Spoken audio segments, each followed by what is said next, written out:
world of energy is changing. The energy system of the future will be based on sustainable, renewable energy. Innovation and digitalization are changing the way we consume energy.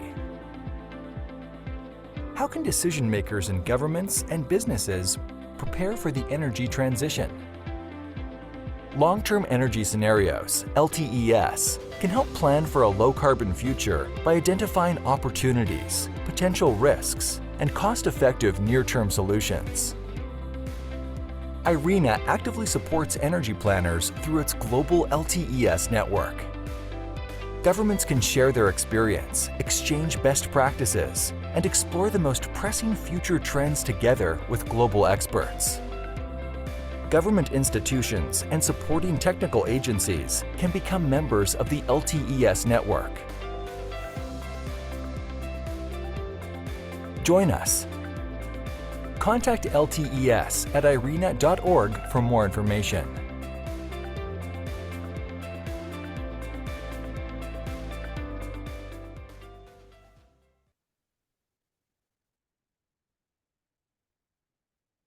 Well, good morning, good afternoon to everyone. Welcome again to the webinar series on long-term energy scenarios for developing national energy transitions plan.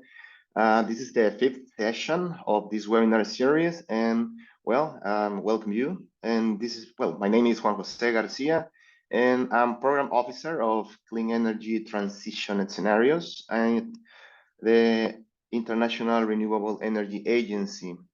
And again, I have the pleasure to be your host today, and we have the opportunity to continue with these dialogues on planning for the clean energy transition.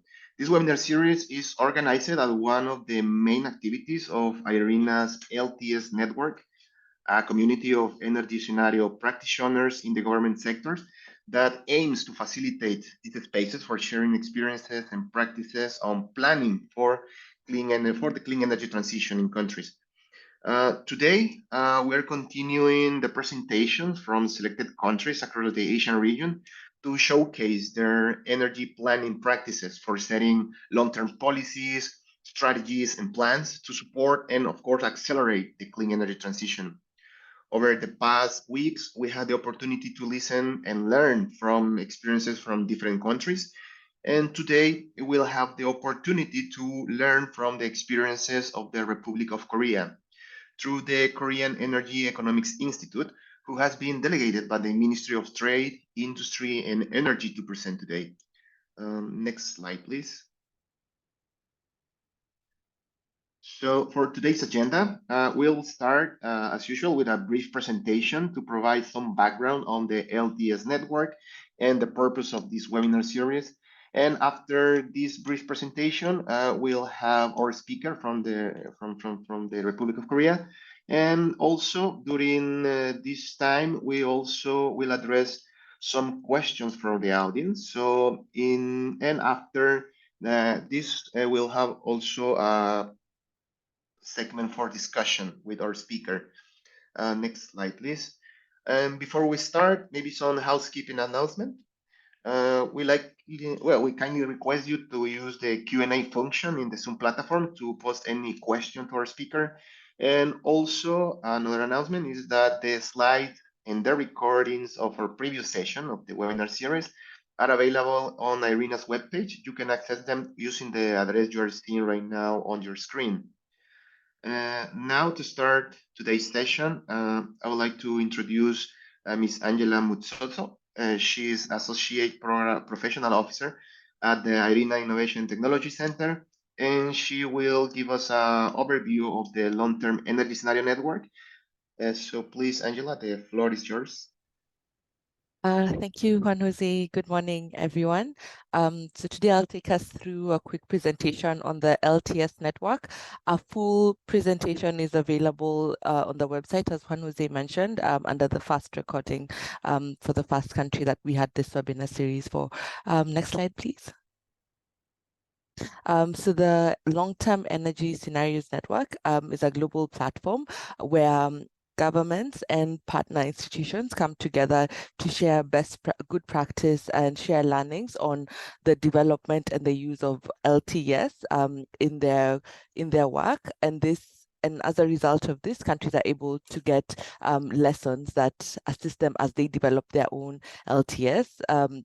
We have over 50 country examples synthesized in our analytical reports, which I will touch on towards the end of this presentation. And how we work is we mostly organize international events, webinars and events where we have various discussions with partners and governments, and this information that they provide helps us in our analytical reports at IRENA, but also we have various platforms and ways that we share this data amongst our members. We have 29 members, with Egypt being our newest member, and we have 13 technical partner institutions.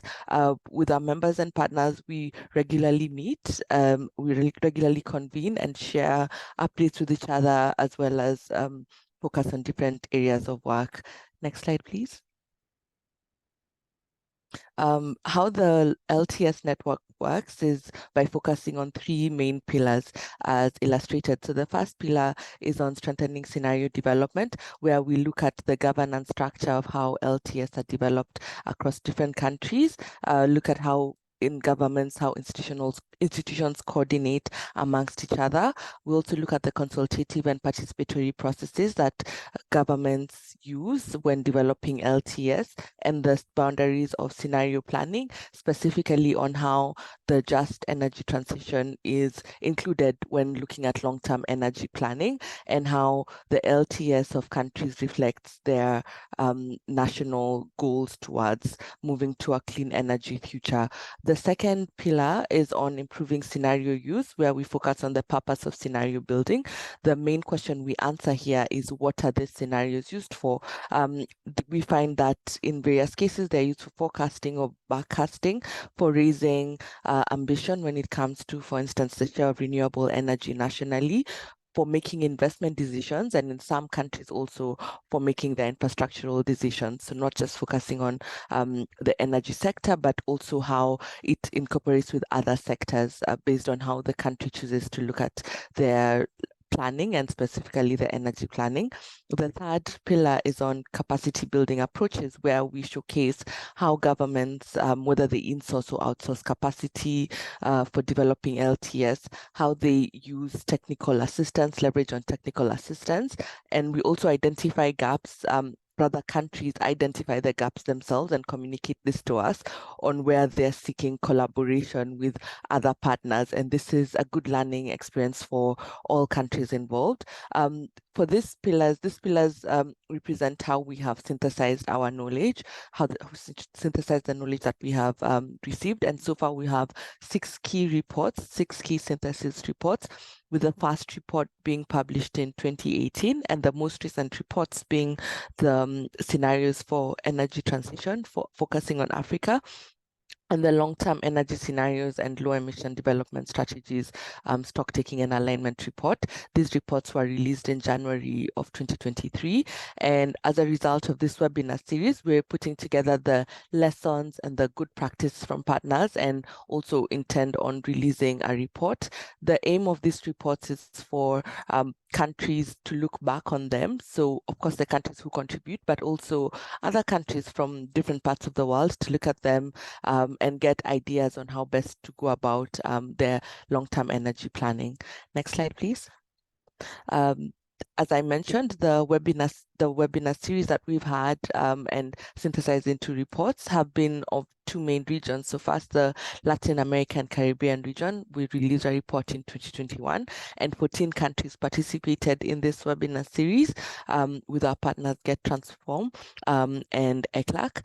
And the second report that was released and second webinar series we had focused on Africa, which was in 2022, and the report released in 2023.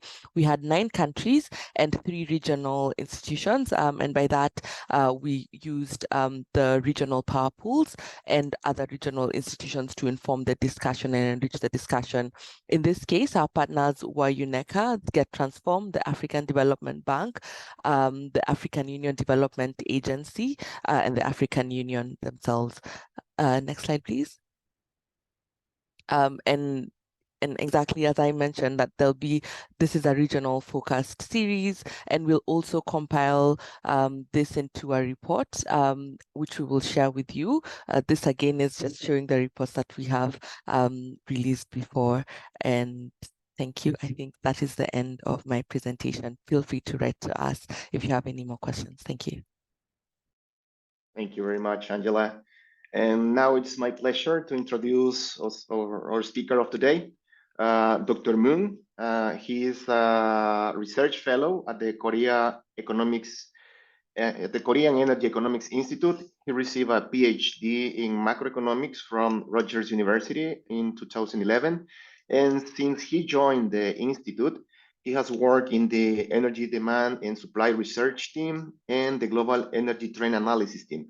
And now he works in the Department of Renewable Energy Policy Research. His main research interests are wind deployment and V2G utilization. So, Dr. Moon, the floor is yours, and feel free to share your screen and presentation. Thank you for. I will share my presentation. Just a moment. Is it okay? Yes. Hello. Before I make a presentation, I will briefly introduce myself.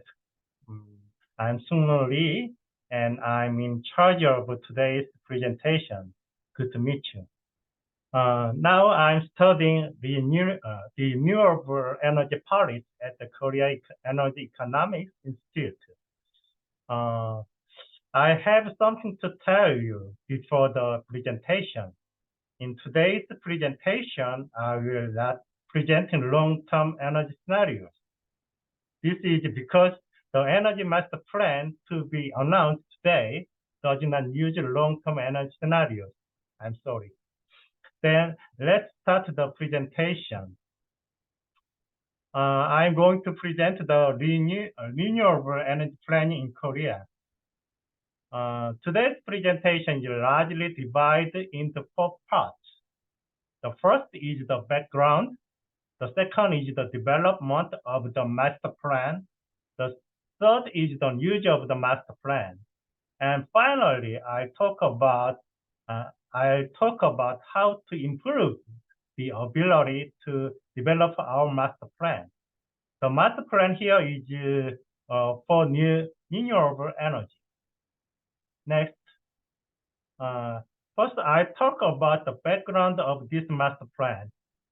The official name of this energy plan is Renewable Energy Master Plan. From now on, I will briefly call, from now on, the master plan is the Renewable Energy Master Plan.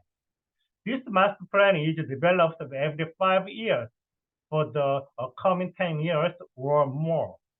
The most recent master plan is the 5th master plan.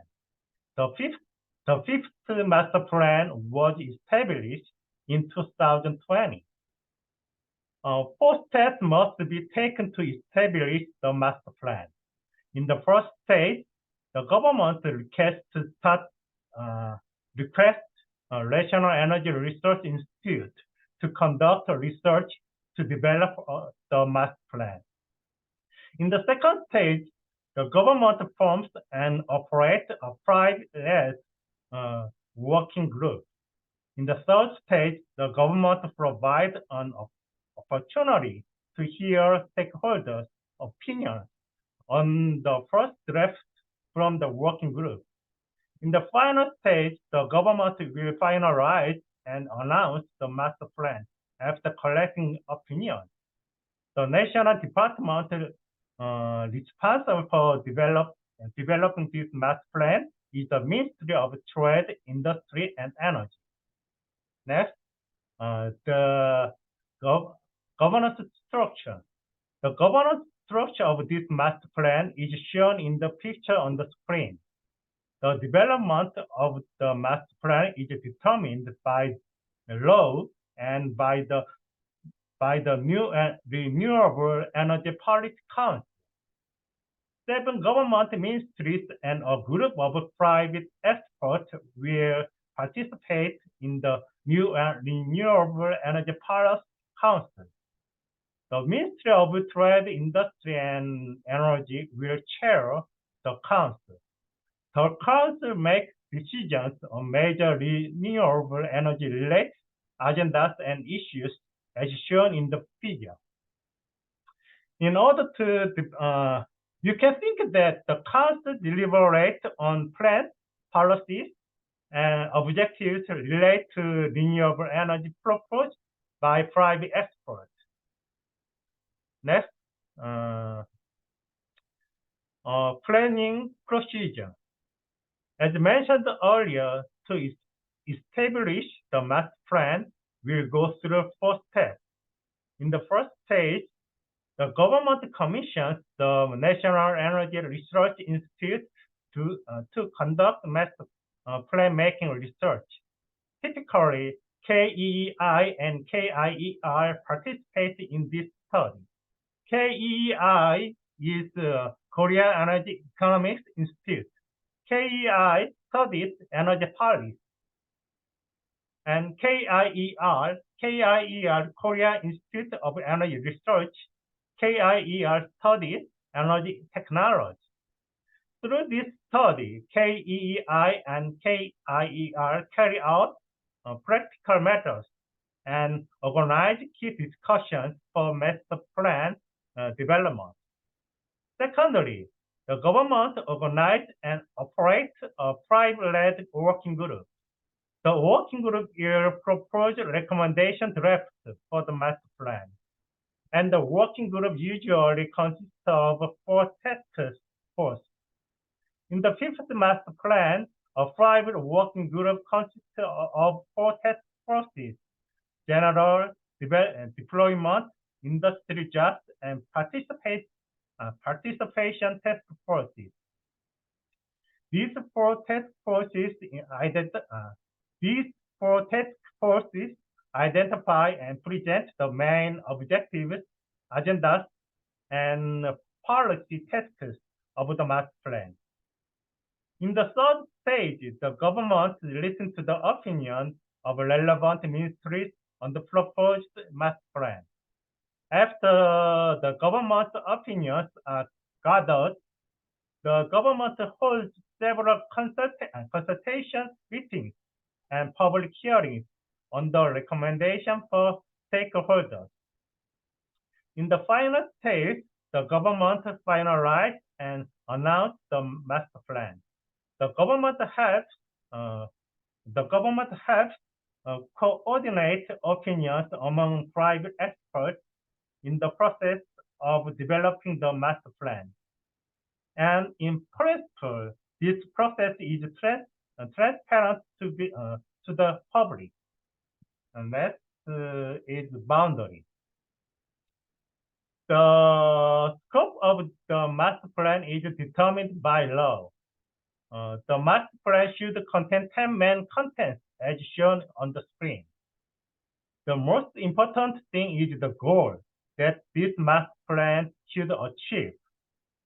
Usually, the goal of technology development, utilization, and development for each new and renewable energy source. The other goals for the proportion of new and renewable energy generation in total electricity production, and the green gas emission reduction goal.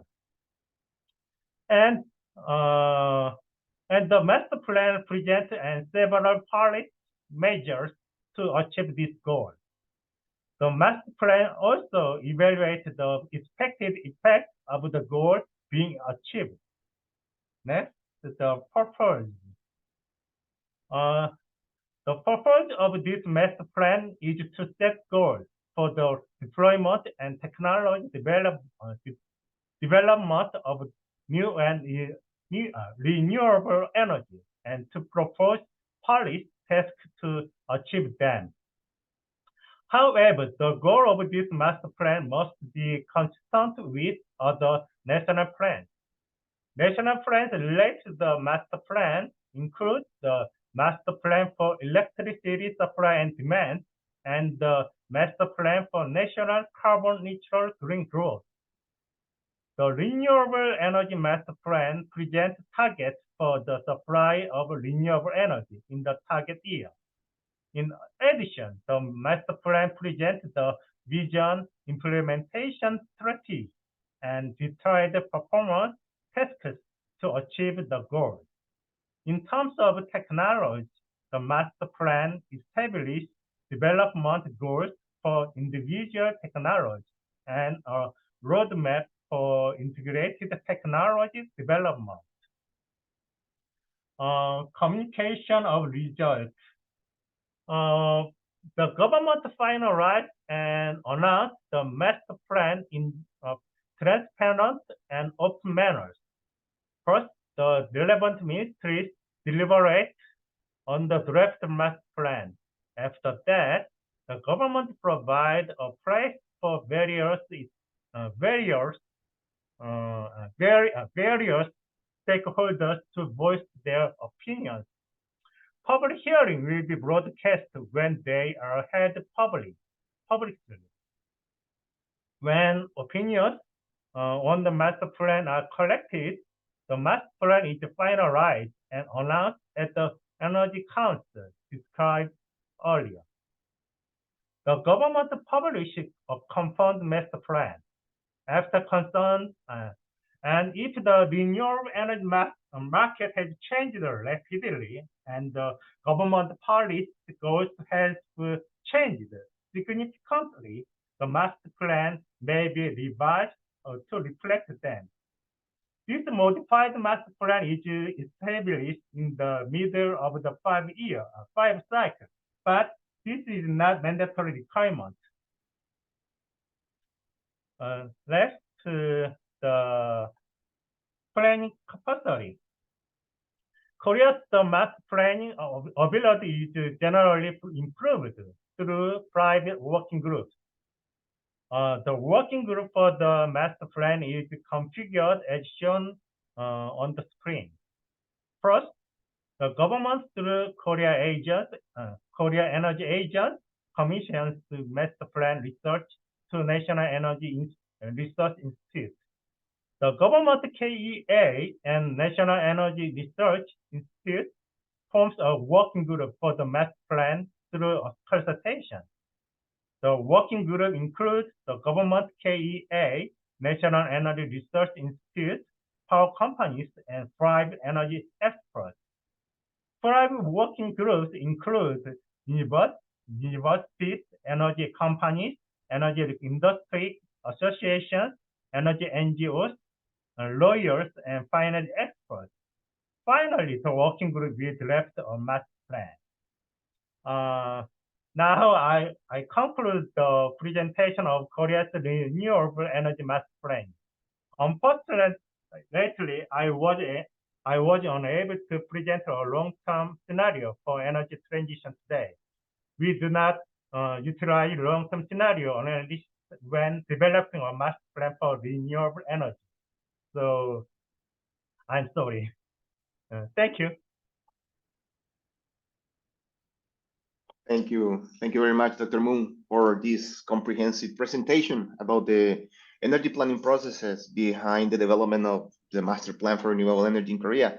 And as you will notice, it's a very unique perspective, the one that you're using, in terms of that you are focusing on the development of the master plan as a main tool for planning your future of renewable energies in your system. But at the same time, we see that the core planning processes behind the development of these master plans actually have similar common points and similitude when we compare them with the different practices and experiences that we have seen in the dialogues that have been carried out in the LTES network. And this is exactly one of the reasons we foster these dialogues, to cross-learn from the best practices and approaches globally. So to plan for, let's say, for a common goal, overall goal, that is to develop or have in the countries energy systems that are more resilient and sustainable. So thank you again, Dr. Moon. And actually, I would like to start this conversation segment with you, focusing a little bit on the development process of your master plan. So specifically, I would like to start with the governance structure you presented. We saw from your presentation that you have a very well-defined, let's say, intersectoral play between different ministries that actually are key players for the overall economic apparatus. I noticed that you mentioned in the overall governance structure of this Renewable Energy Policy Council, the participation of non-government experts. So my first question to you is, who are these non-government experts? Could you explain a little bit more about this?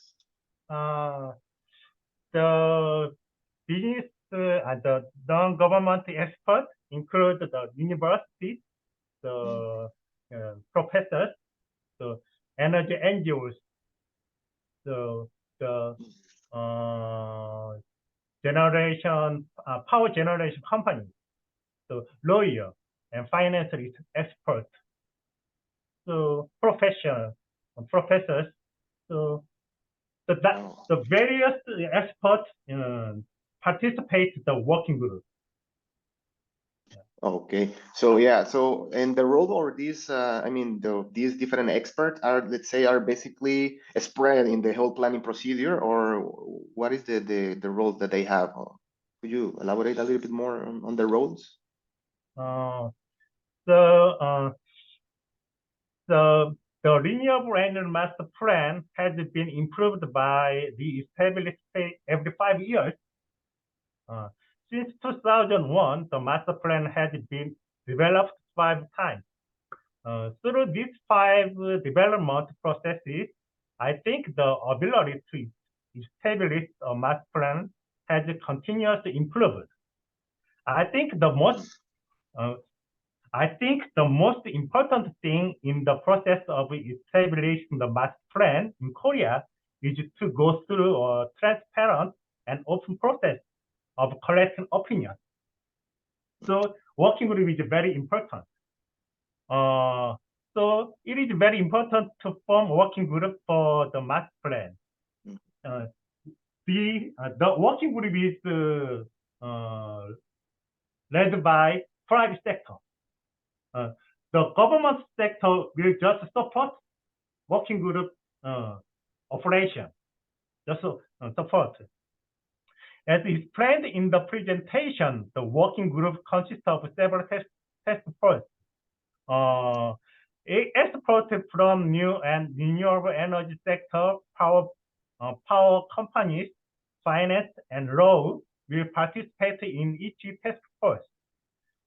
In this task force, various opinions come out, and discussions of various agendas are actively carried out.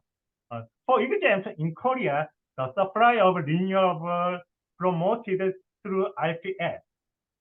The task force discussed the big direction of how to improve LTES and how much to change the mandatory supply ratio of LTES. And so, if so, what is the role of government is in this discussion process is important. The role of government is very important. The government coordinates the agendas discussed in the working group so that agendas do not deviate from the government big policy direction. It's okay? Yeah, no, thank you very much. It's a very interesting figure, the one that you have created in this planning procedure. And actually, I have some questions regarding the different task forces. But before I go to those, maybe one last follow-up question for the governance structure. So you mentioned that this Council for Renewable Energy Policy has a legal basis.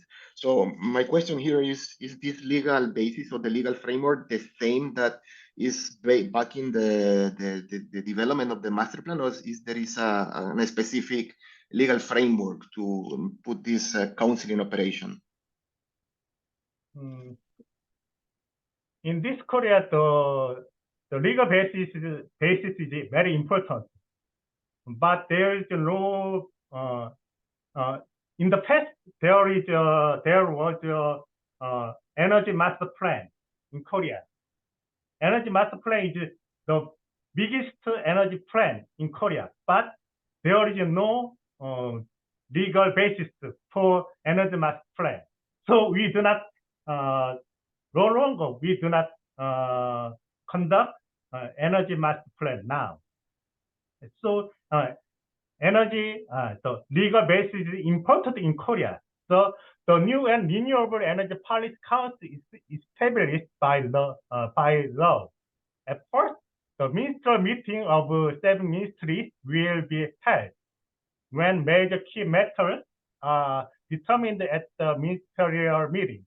Working level consultation between each department are held. In addition, some working level officials and a group of private sectors experts will form a working level council and deliberate on major issues. There are 5 so the legal structure is very important. Okay, thank you, Dr. Moon. Maybe moving forward now for the planning procedure per se and the 4 stages you mentioned.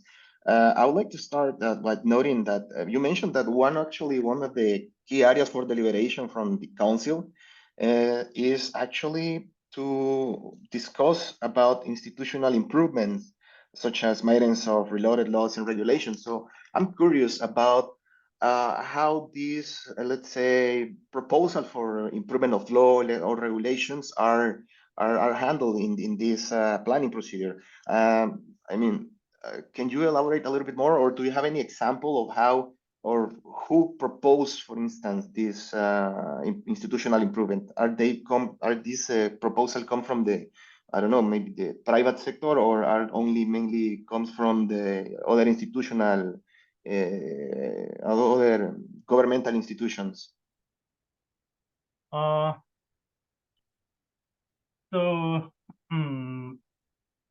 Working group is very important. So private sector expert leading the working group. So working group consists of several tasks. Task for configuration is not the same for every master development. So the big picture of task force is first established through consultation with the government, KEEI, Korea Energy Agency, and National Energy Research Institute, such as KEEI and KIEI. These consultations determine the configuration of the task force and the scope of each task force main discussion agenda. And then we use a pool of experts.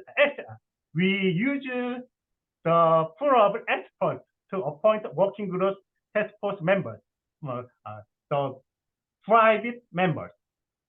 So for example, in the 5th master plan, working group comprises 4 task forces.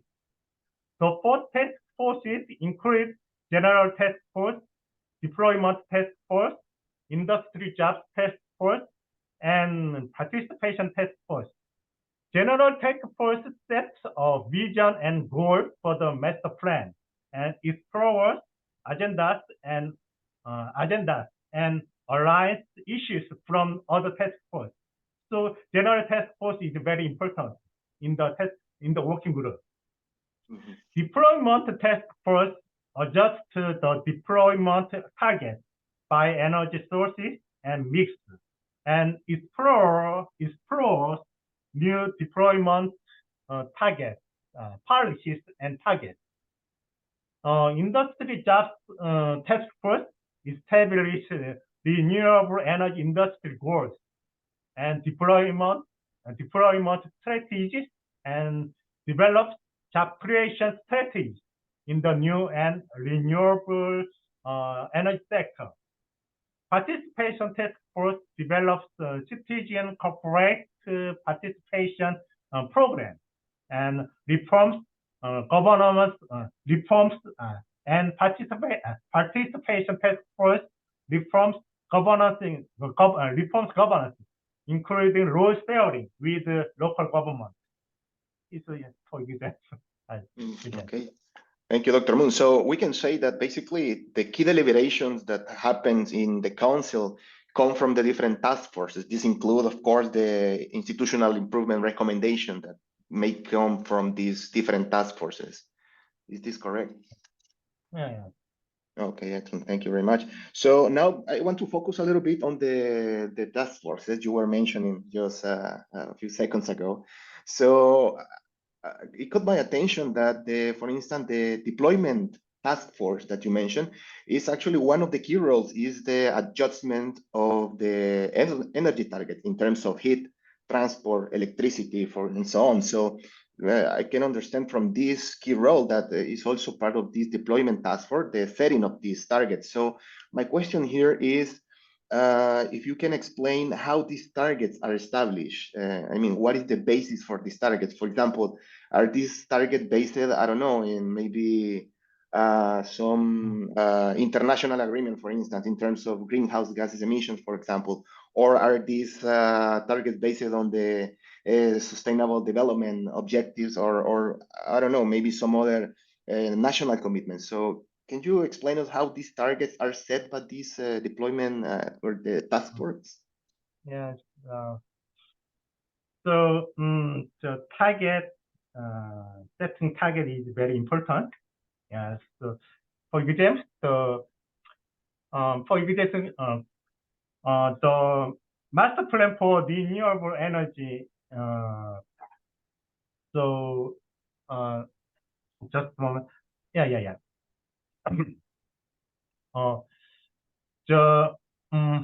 I'm sorry. Yeah.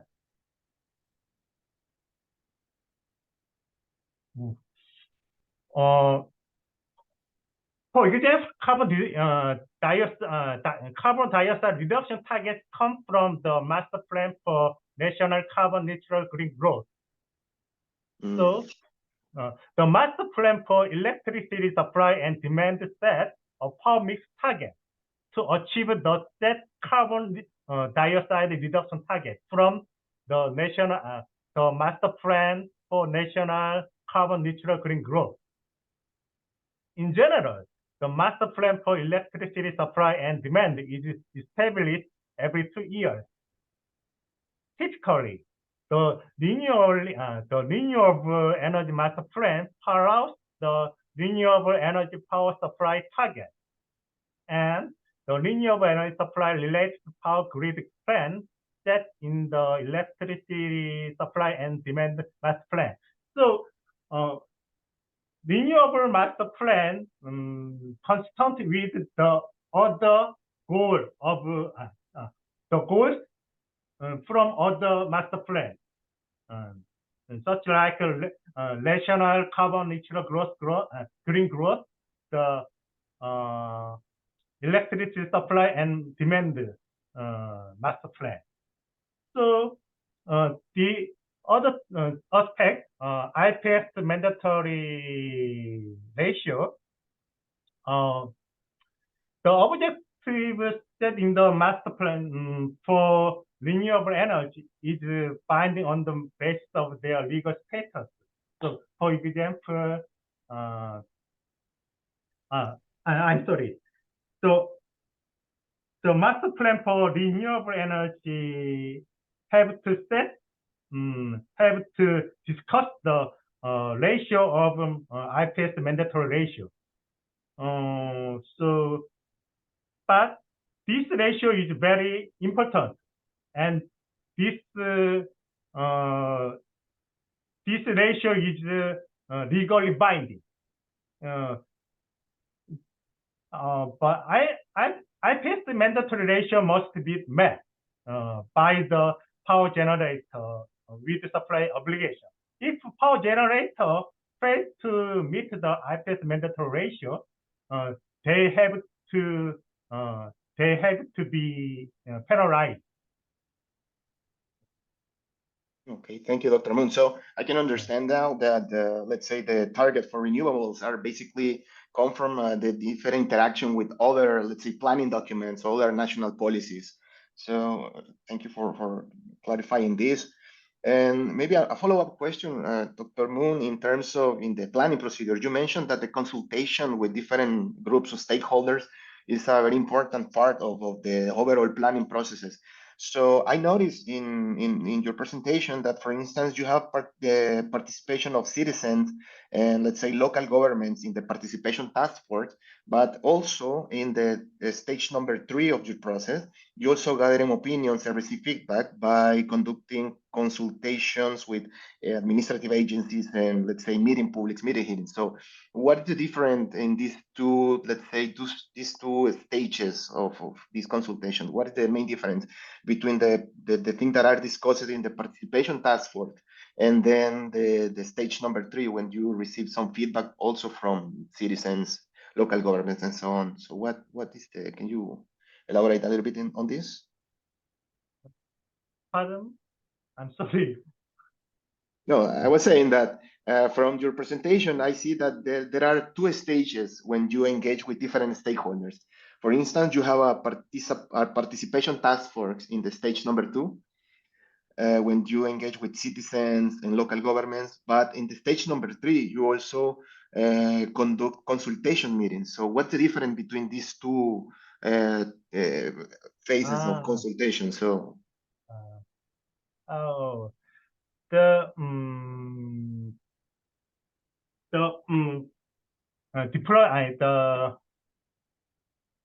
participation task force develops the agenda, the participation program for citizen corporate. So participation task force explore policies to reform governance, including role sharing with local government. Yeah, and the third stage of participation consists gathering opinion from the other groups. The public opinion collection should be made publicly. The government holds several meetings for stakeholders. Stakeholders can comment on the draft. They do not suggest policy, just can comment on the draft. The opinions of stakeholders are discussed in the depth at the meeting or continuously at the later date, continuously discussed. And public hearings are broadcast to the public. In the communication results, I think transparent and free exchange of opinions are the most important thing.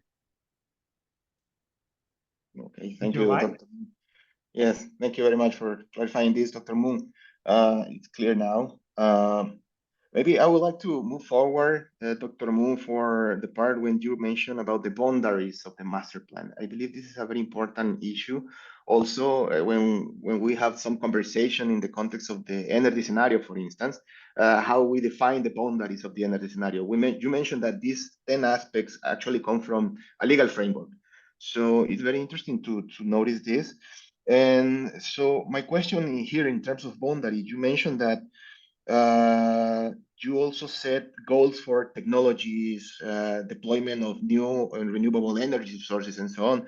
So I'm curious about to understand how do you actually assess what technologies to include and what technologies not to include in your master plan? For example, how do you assess this trade-off? Well, just put an example.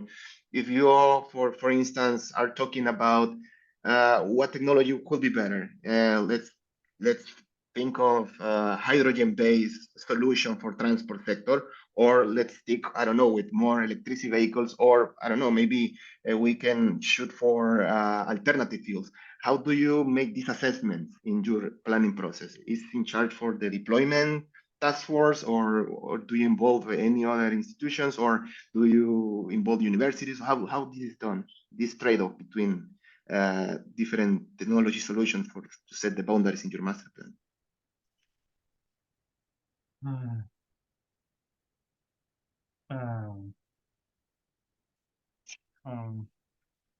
So actually, and just a moment.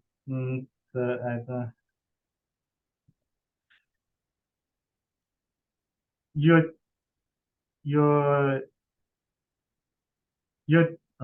question is so long. I can understand that. Hopefully, I fully can just explain your question one more time. Sorry. Yes. My question is basically, how do you decide what technologies include and what technologies not to include in your master plan, basically? Yes. So I mentioned earlier that the process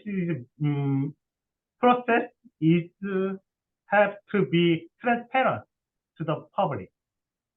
So many experts choose the technology to including the master plan or not including the master plan.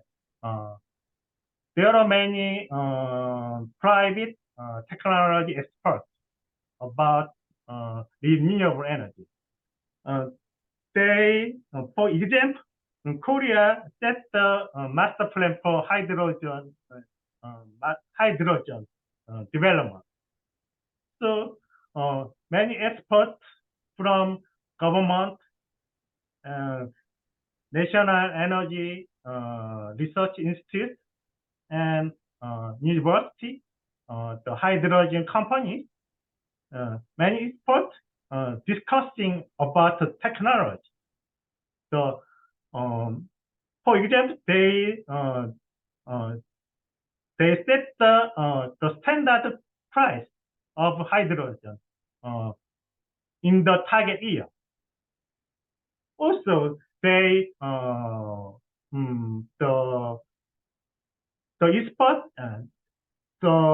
expert from private expert suggestion about the roadmap for development of hydrogen.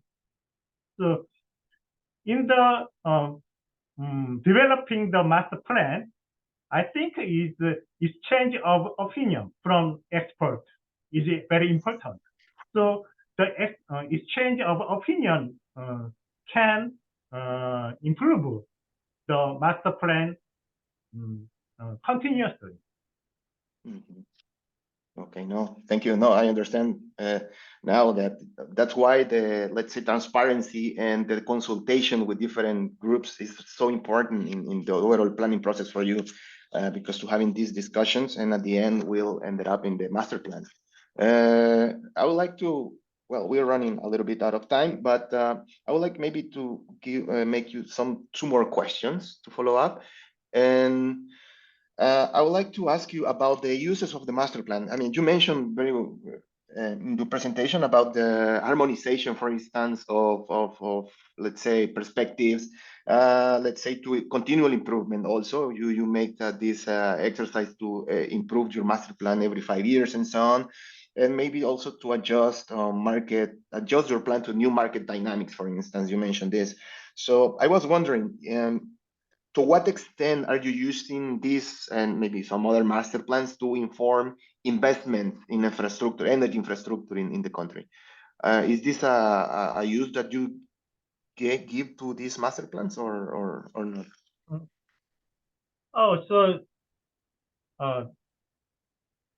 in the planning capacity, the National Energy Policy Research in the process, it's the first government commissioning research on the master plan to Korea National Energy Institute. Korean National Energy Institute study about to study about the assessment of previous master plan, and so they analyze the expected impact of the master plan is being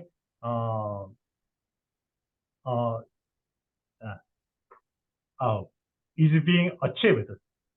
So, in basically, the KEI, such as KEI or KIER, studied about the scope of the master plan and investment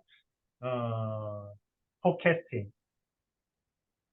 So basically, the Korean Energy National Research Institute surveyed the basic information for the master plan, including investment, implement, so the financing, and so on. Okay, thank you, Dr. Moon. Maybe one last question from my side, and it's related with the challenges. For example, what challenges you are facing right now in terms to keep improving the energy planning processes for this master plan, for instance, or for instance for the future of renewables in Korea? What are the main challenges you are facing in, let's say, focusing on the energy planning processes?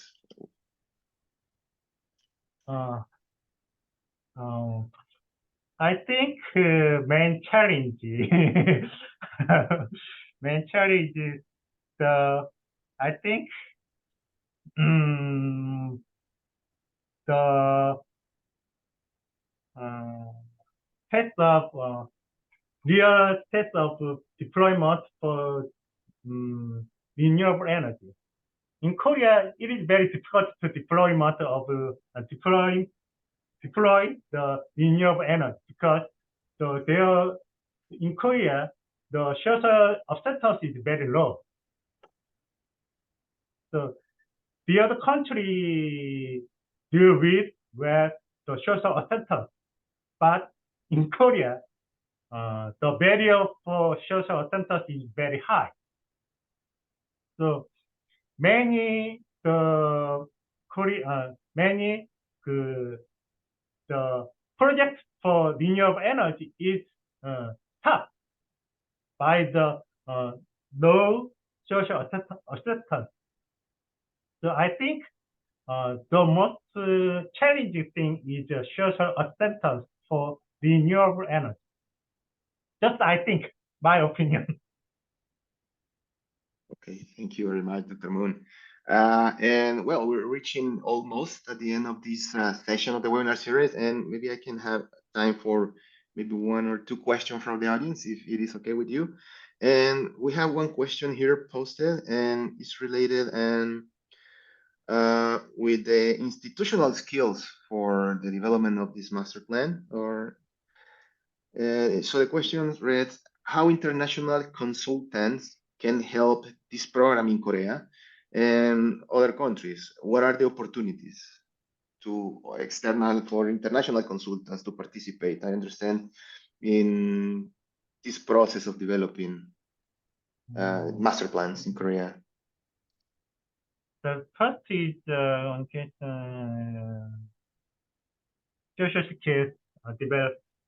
First, social skills is to develop, improve the planning capacity. The social skills so National Energy Policy Research Institute developed several models to forecasting LCOE or potential for renewable energy. For example,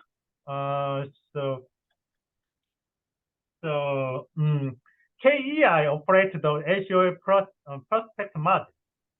KEEI improves the LCOE outlook by collecting basic data for the LCOE every year. In addition, LCOE personnel are improving their LCOE forecasting capability by improving their models and comparing them with international data every year. And KEI and KIER are developing a model for calculating the potential of renewable energy through cooperation. The potential model basically analyzes the potential of renewable generation and capacity by dividing Korea's land into 1 kilo by 1 kilo rectangles. The potential model can calculate the potential amount of renewable energy in the land with each rectangle. The potential model inserts various information such as LCOE, government regulation, separation distance, cultural properties, and mountain areas into each rectangle. So the LCOE model and the potential model are used for various policy evaluation and policy proposals. So second, international cooperation opportunity. I'm not sure this is the government decision issue. I cannot answer the international cooperation. I'm sorry. It's okay, it's fine, Dr. Moon. And maybe one last question that is posted here by the audience. And maybe this has to be, it's kind of a question regarding challenge of sustainability of their master plans perspective, for instance. How do you deal with the fact that maybe some period of one government wants to, I don't know, maybe foster or let's say promote one specific technology, but maybe there is a change of government and then the new government actually want to reverse that previous trend that the previous government had. So how do you deal with this kind of, let's say, risks in the long-term vision for the country?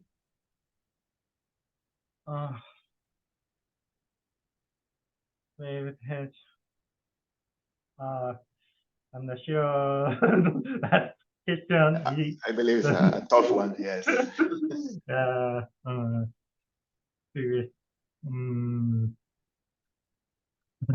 is a very difficult issue.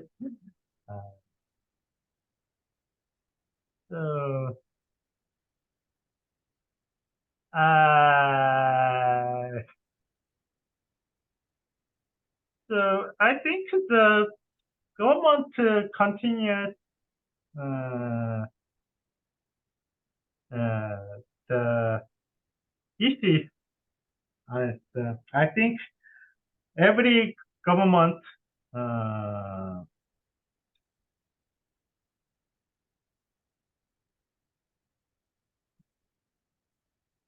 I'm sorry, I'm not sure about the issues.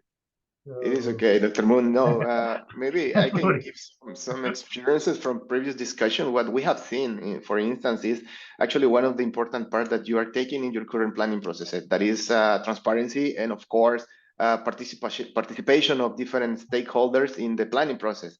I mean, from other latitudes, we have learned, for example, that these harmonizations of long-term visions is very important, and this happens actually in the consultation processes. So I believe that the validation or the buy-in of these master plans, or if we're talking about the scenarios of master plan on any other planning tool at the end, or policy or strategy, has to have the validation of the citizens and the society and the different sectors. So this also can help in sustainability, and it's kind of the thing that you already mentioned in your presentation, Dr. Moon, but yeah, I can admit that this one was a very tough question. So, and well, unfortunately, we reached our limit for today's session. So I will actually want to thank you, Dr. Moon, for your kind presentation and your insights. And yes, so maybe if one of my colleagues can help me with the slides. I would like to close this session by thank you all for your attendance to this webinar series. And also with an announcement for the next session, next Wednesday, as usual, we'll have the sixth session of this webinar series.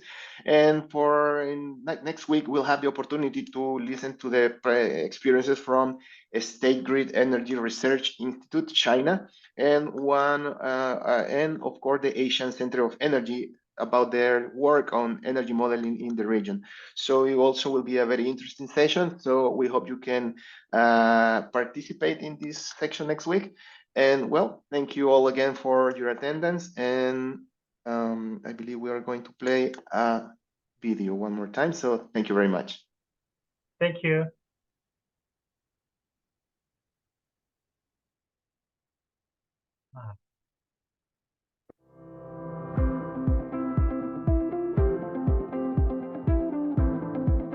The world of energy is changing.